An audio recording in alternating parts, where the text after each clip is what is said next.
I got uninvited from my mom's birthday because I didn't look good next to my sister's boyfriend. Turns out, I was actually his boss. He looked me in the eye and said, "If you still insist on coming home, then don't call me your father." 3 weeks later, the power, water, and internet in their house all shut off, on my mom's birthday. Follow my narrative, perhaps you will recognize yourself in it. Hello, this is Ryan. I'm 30 years old and reside in a little town around 40 minutes from Seattle. Every morning, I make myself a cup of coffee, put on the weather, and drive less than 10 minutes to work. I co-founded a small technology company focused on sustainable energy.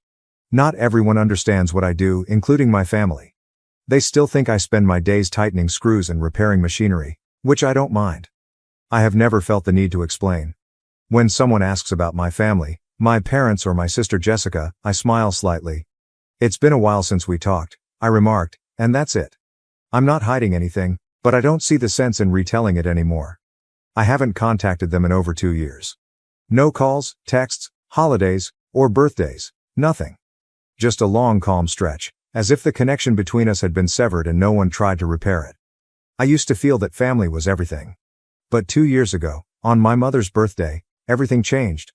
2 years ago, 3 weeks before my mother's birthday, I had just booked a trip and taken time off work. The plan was simple: go home early, stay for a few days, and help with preparations, just like every other year. Nothing extraordinary. I just wanted to let them know. I contacted my mother right away, but my father answered after only 2 rings. "I'll be home 2 days early," I announced nonchalantly. "If there's anything you need me to pick up or help with, just let me know." He initially responded vaguely, but then hesitated. When he finally spoke, his voice sounded strange, heavier than normal, as if he was attempting to avoid something. "Ryan, if possible, maybe don't come home this year." At the time, I assumed he was just concerned about my schedule. "It's fine, Dad," I said, still clutching a steaming mug of coffee. "I've got everything sorted, it's no trouble." The pause was longer this time.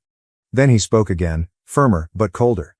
"Jessica's bringing her boyfriend home this year. He's a manager, someone important.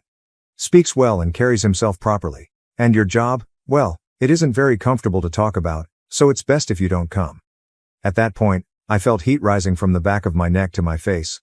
My heartbeat quickened, and I automatically grasped my coffee mug closer. "What the hell did you just say?" I exclaimed, unable to keep my voice calm. "Are you seriously saying that to me right now?"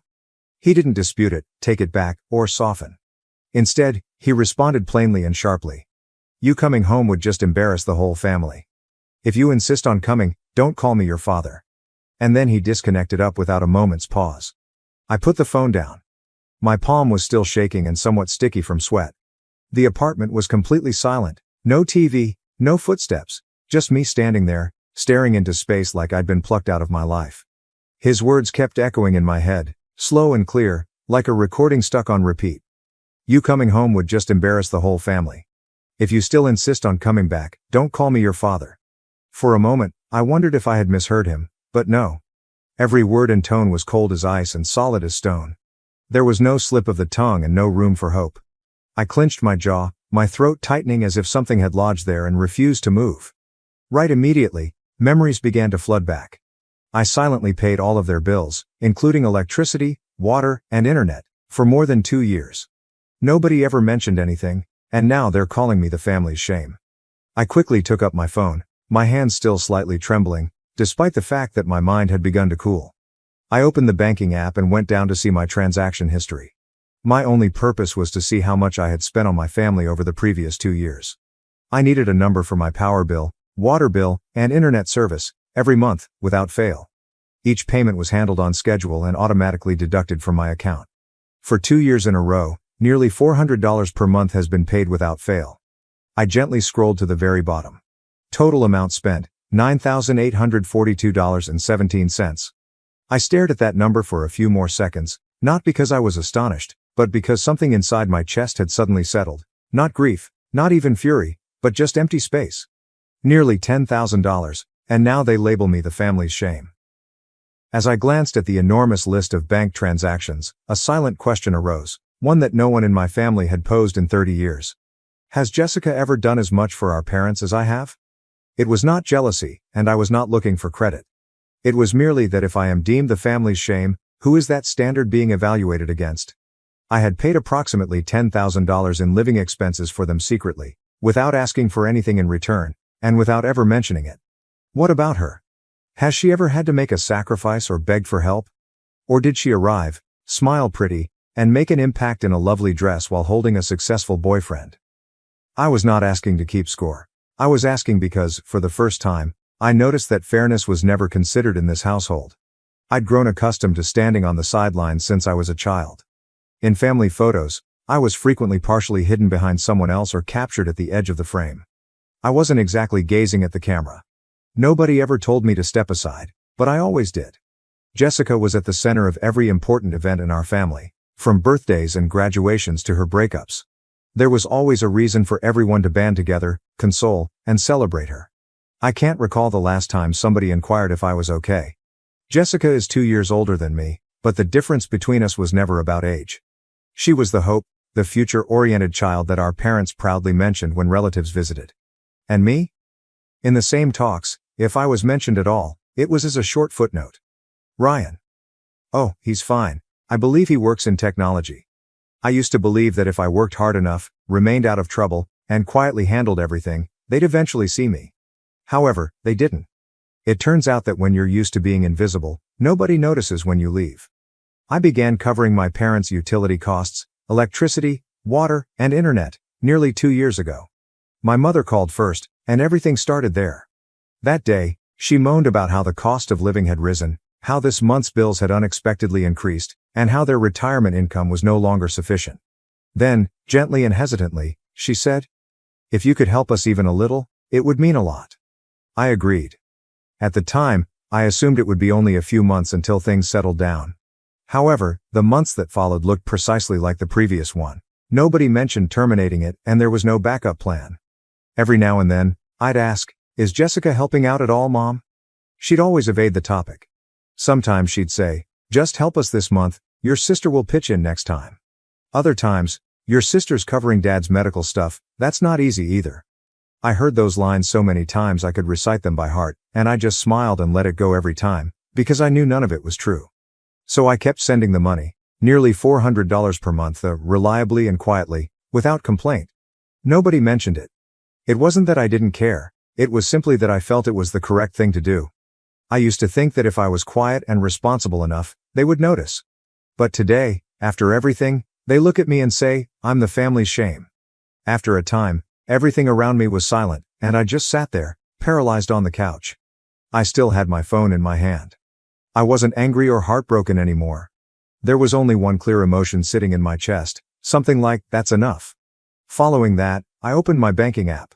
I scrolled down to the automatic payments section, where I had set up monthly transfers to cover my parents' expenses for power, water, and internet. I tapped into each thing one by one and canceled them without hesitation. I did it softly, not to avenge myself, but to preserve the one thing I still had. A semblance of self-esteem, the only thing they hadn't taken away from me. About a week later, I received the first message from my mother, in the same soothing tone she always used. There was no mention of what had happened, nor was there an apology. I just got a notice that the internet bill is due. Can you take care of it? I read the message, glanced at the screen for a time, and then placed the phone down without responding.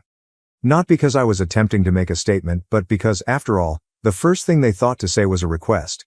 Pay the internet bill. There was no, are you okay? Or even a basic, can we talk? So I remained silent, and that silence, to me, said everything. 2 weeks later, my father called.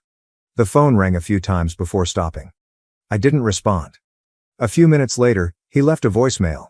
His tone was sharp and impatient, as it usually had been. The power company called. This month's bill hasn't been paid. What's going on? There was no worry, no mention of what he said the day I called to say I'd be home for Mom's birthday. I listened to the message, then turned off the screen and placed the phone face down on the table. And just like that, I remained silent until my mother's birthday. My mother's birthday was around 3 weeks after my father advised me not to come home. The party went on as normal, with her favorite roasted chicken, cake from her favorite bakery, and a few close relatives gathering around the dinner table. Except for me, everything had been meticulously planned and executed. That afternoon, at precisely 4 p.m., I was sitting in my living room with a cup of coffee that had long since gone cold when my phone chimed. It was my mother calling. I gazed at her name on the screen for a few seconds before putting the phone down. I didn't respond, didn't even think twice. My dad called a few minutes later, followed by Jessica. 3 calls in less than 10 minutes, I let them all go. There is no curiosity, no one to reply. I stayed where I was, leaning lightly against the back of the chair, my gaze fixed on the fogged-up glass. The sky outside was a drab gray. No rain, but cold in that silent, creeping manner that suggests winter has just brushed up against your threshold. The communications began to arrive approximately 10 minutes later. Mom was first. "Ryan, the power has been turned off. The entire house is dark. Please pay the bill." I picked up the phone and read her message in silence. There was no anger or surprise, just a calm hollowness creeping through my chest, the type you get when you've spent years caring for a family and you're the only one left to bear the burden. Then my father said, "No water, we can't cook. Handle it now." Following that, Jessica replied, "Internet's down. Guests are arriving. Please fix this, urgently." I looked at the clock, 5:12 p.m. I remembered clearly, I canceled all automatic payments exactly 3 weeks ago, immediately after my father informed me that if I insisted on coming home, I should never call him Dad again. And now, in the midst of the birthday party they had instructed me not to attend, everything began to shut down: power, water, and the internet. Each one vanished just when they needed it most. I didn't text back or call. I didn't feel the need to explain. I merely sat there, carefully rotating the cold coffee cup in my hands, my eyes still fixed on the window, as if seeing past all I could see.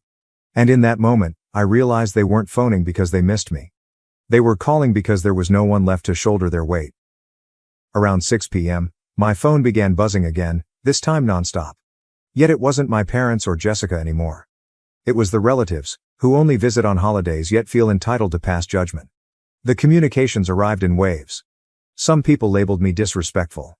One remarked openly, "You embarrassed your mother in front of the whole family." Another, more subtle but just as devastating, said, "Your sister was right, people like you shouldn't show up on a happy day." I read through each message without responding, not because quiet implied agreement, but because I'd grown tired of explaining myself to people who always chose the louder throng above what was right. I was about to put down the phone when the screen lit up again. Aunt Lauren was the only family member who still trusted me.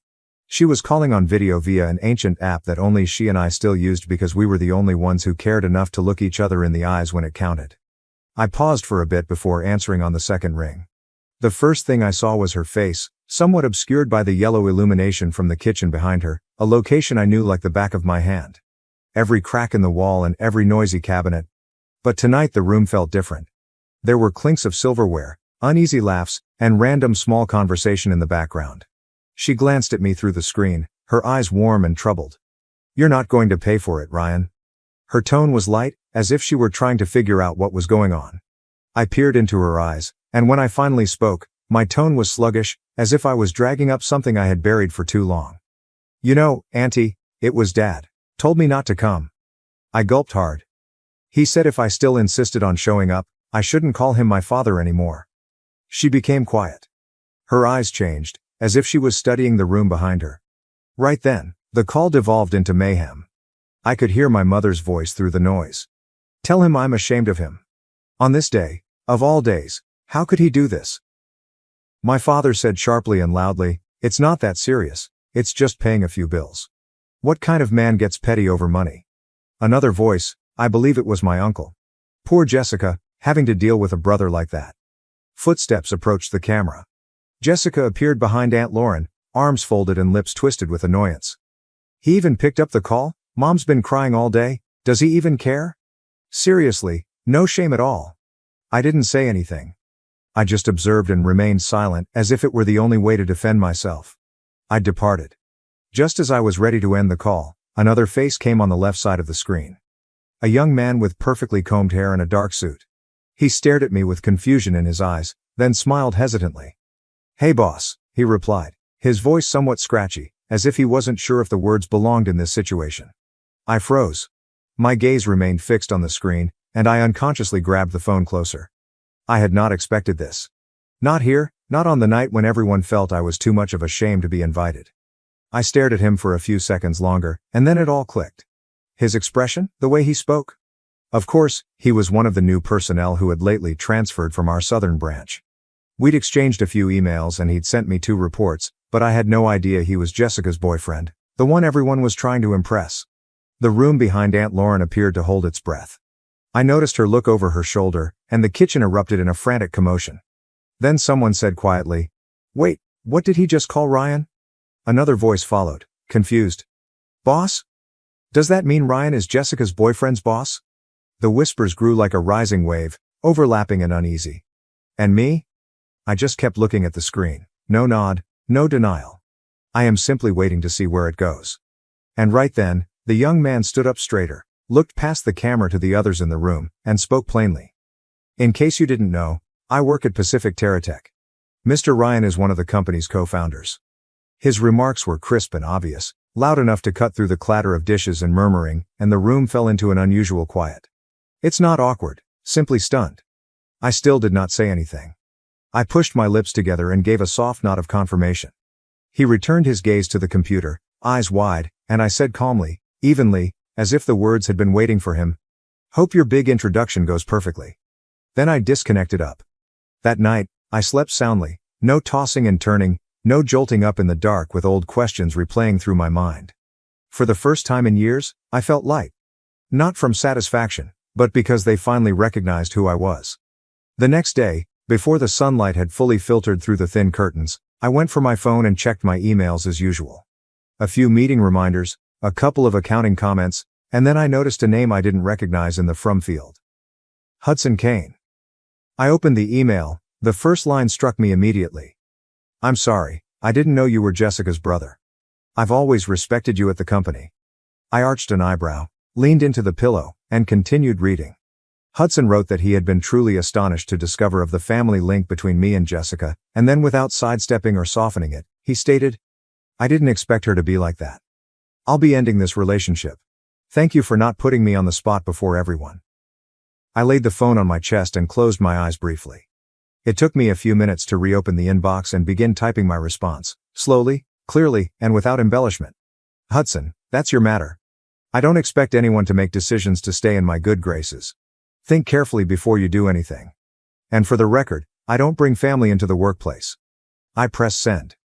No more thought, no lingering emotion. For me, that was sufficient. Some things, once clarified, I don't require anything else. Around 10 a.m., while I was winding up a meeting with the department heads and taking notes, my phone rang in my pocket. I pulled it out and saw the name Jessica, my sister. I stared at it for a few seconds before hitting decline, not out of rage, not to make a point, but simply because I'd had enough of apologies that only appeared after everything had already come apart. Within 5 minutes, a message arrived. "I'm sorry. I didn't think Hudson would change like that. You're his boss. If you said something, I'm sure he'd listen. Please talk to him. Ask him to come back to me." After reading it, I approached the hallway window and leaned against it. I reviewed the message several times before typing my response, which was neither too long nor too short for her to understand. "Hudson didn't leave because I told him to. He left because of how you live, how you treat people, how you look down on what you don't understand, and how you always assume that with a soft enough voice you can steer anyone." I pressed send, put the phone back in my pocket, and returned to my desk. However, less than a minute later, another message arrived. "I know I messed up. This time, I mean it. I'll change. Please believe me, just this once." I did not respond. I read it, sat with it for a bit, and nothing moved inside me, not because I didn't care, but because I finally understood. Sometimes the distance between two people isn't in the apology. It's in when the apology arrives. I gently deleted the message, leaving nothing behind, and returned to my current life. A week later, on a Friday afternoon, as I walked back into the home from the garage, I froze on the porch. My parents stood at the front door, each holding a little suitcase, their faces drawn with exhaustion from the long travel.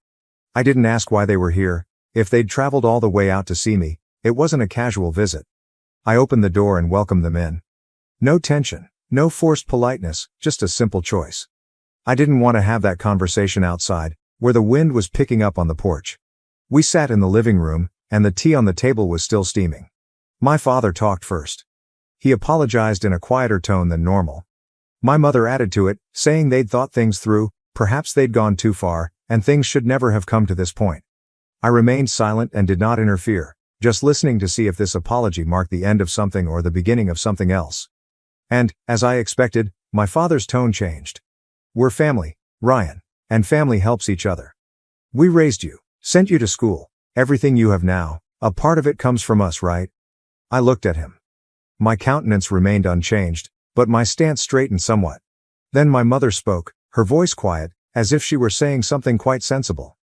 "If you could maybe send us about $2,000 a month, just a little support. It's not much for someone like you." I stared at the two people sitting in my living room, the same people who had once kicked me out of a family event because they thought I was an embarrassment. And now they were sitting in my house, placing a monetary value on their apology. $2,000 each month, because I was their son. And to them, my success was a debt that I owed them. Following their request, I let out a quiet chuckle, not loud or snarky, but the type you get when someone tells you a story that doesn't make sense. I looked at my parents. Their eyes were fixated on mine, as if they expected me to nod in accord. But I wasn't angry. I'd come too far to be bothered by stuff like this. I leaned back in the chair, my voice calm and clear. "What about Jessica? How much will she be contributing each month?" The room appeared to pause at that point. The air tightened. My father cast a peek at my mother. She responded slowly, her voice falling slightly. "Your sister's job, it's still unstable. And the breakup with Hudson has taken a toll on her." I nodded softly, not surprised. The same old excuses dressed in empathic language, but they were merely deflections. I raised my gaze, looked squarely at them, and said, "If she agrees to support you with $2,000 per month, I'll do the same, no more, no less." They didn't say anything, just gazed at me, trying to figure out if I was serious. I went on quietly. "Or, if you want me to carry the full amount, I'll need something in writing. A legal agreement confirming that after you both pass, the house will belong to me in full." I sat still after that, no pressure, no further explanation, just waited to see how they'd react now that, for the first time, I was establishing the terms for something they'd always felt was my responsibility. As soon as I finished speaking, the audience fell into a deep, dense quiet. My father suddenly rose to his feet. He smashed his palm down on the hardwood table, tipping the teacup over and pouring its contents down the side. His shout echoed around the room, his chest rising and falling in fury. "You're setting conditions for your parents? We raised you for over 20 years, and now you want to nickel and dime us like this? What kind of life are you living, huh?" He was shouting so loudly that I wasn't surprised if the folks next door heard everything. I didn't move or flinch. I just sat there, hands resting on the chair's armrests, gaze fixed on him, not cold, but no longer gentle. I waited for him to finish before standing up carefully. My voice came out low and calm, yet clear enough to pierce through the chaos he'd just created. "I think you both should leave my house." It was not a threat. It was not spoken in anger. It was merely a plea from someone who had reached the limits of what respect could provide. No one said anything else, only the sound of baggage dragging across the hardwood floor and the door clicking shut behind them, quieter than all they had just left inside me. It's been 2 years since I last saw them, right here in my own home. I did not ban their phone numbers, change my email address, or cut them off totally. I stopped reaching out and waited. I waited to see if they would still consider me a member of the family after I was no longer under the shadow of duty and obligation. In the past 2 years, there has been no call or message inquiring how I've been, no mention of birthdays, health, or even a basic "how are you doing?" I used to believe that one day, they will change. However, I've realized that not everyone changes, especially those who have never recognized they were wrong in the first place. I still live here, work, and go about my daily existence. The only difference is that I no longer allow myself to be an emotional ATM, eager to give and be damaged in the name of obligation. And if there's one thing I've learned from all of this, it's that family is not a place where people can demand kindness and call it love. A real family is one in which you are valued as a person regardless of what you have to offer. Not as a wallet, not as a backup plan. Not as a last resort when everything else fails. And before I end this chapter, I'd like to ask you a question. Was I wrong to decide not to return? For refusing to assist my parents with $2,000 per month, despite the fact that they are now elderly and reared me. I used to believe that my family could fix anything.